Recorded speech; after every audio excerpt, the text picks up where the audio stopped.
Next question. You ask about evolution. You said evolution is based on and the only word that I couldn't read is this one. What does that mean? Consilience?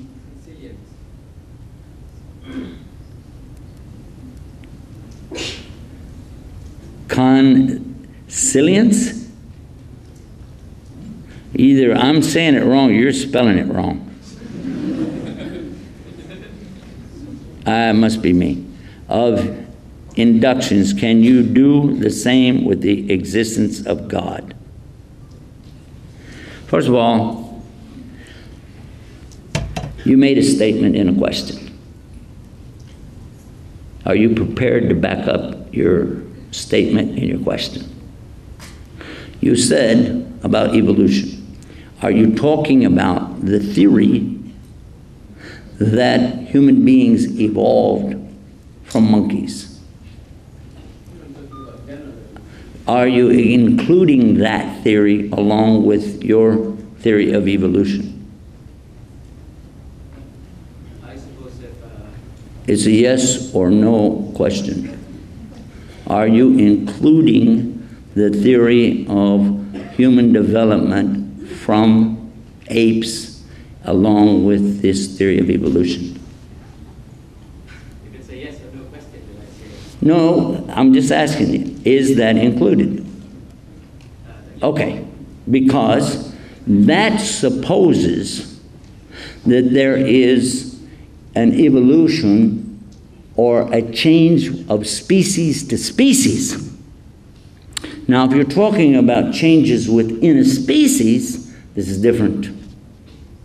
Because what Darwin observed, and the only thing he observed, is changes within a species.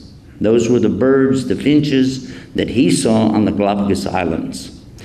In October of 1998, there was a study done on the Galapagos Islands in the effects of El Nino.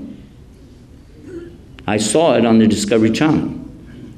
They never showed it again, and there was no way to get a copy of the tape because of a statement that was made by the moderator of the tape, the video when it played.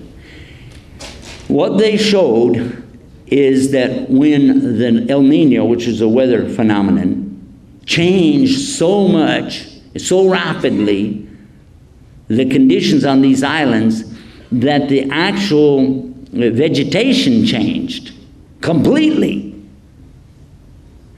And the animals and birds and all the rest of it would not be adapted to be able to handle these changes because their digestive system, their beaks, especially these birds, their beaks were not adapted to that.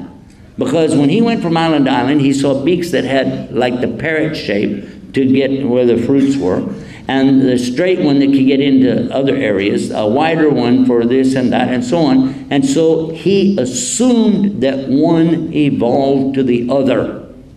And remember, he was an amateur. He was an amateur at this. It was just a hobby for him. But that's what he started with. Now, in this documentary, they showed that 6 months after these changes had taken place, the eggs hatched and the beaks of the birds were already changed to adapt to the new ecological niche. Not millions and millions, 40 million years, 6 months. The comment that the speaker made was, well, I wonder what Darwin would say about that today. And they never showed it again. I saw it. And if you doubt it, you can go over there and look. It's not that far. Have a good time. Evolution, if it exists, is nothing more really than a change of stages. Changing, not evolving. Because evolving also implies getting better.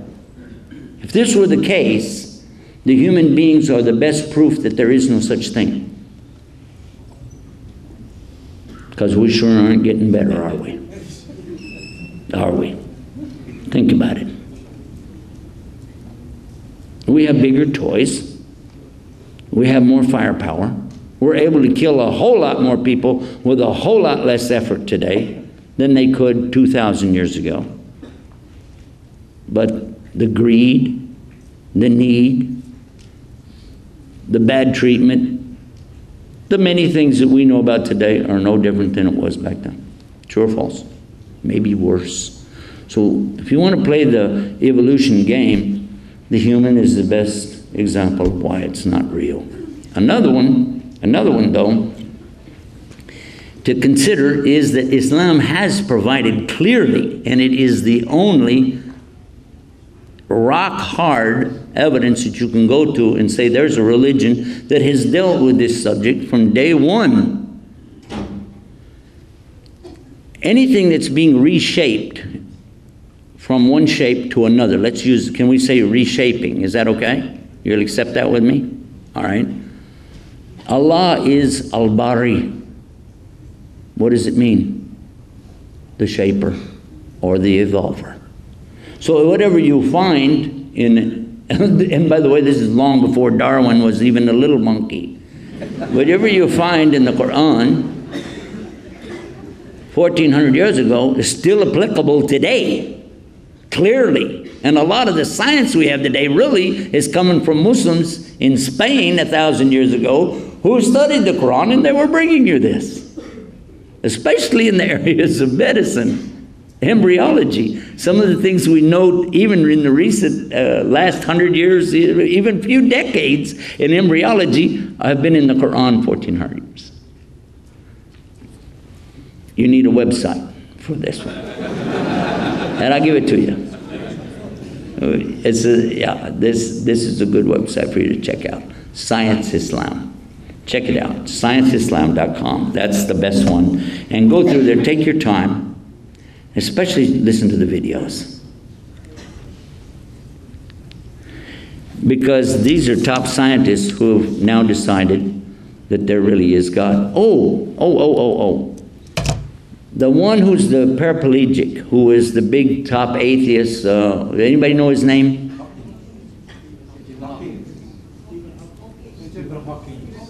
Hawkins? First name? Stephen Hawkins, yeah.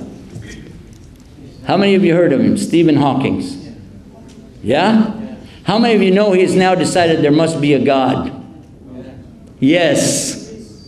Yeah. Somebody in my family is an atheist, by the way. Used to say he was the greatest, he knows everything. There's a guy who really got it together. As soon as he said there's a God, there must be some like intelligent design. He went to that one. As soon as he did, you know what my relative said? Huh. He's lost.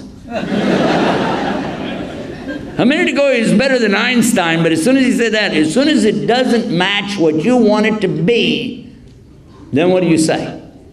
Huh? And that's exactly what Allah describes some people. No matter how many evidences you show them, they're still going to sit there on the railroad track in their little tent.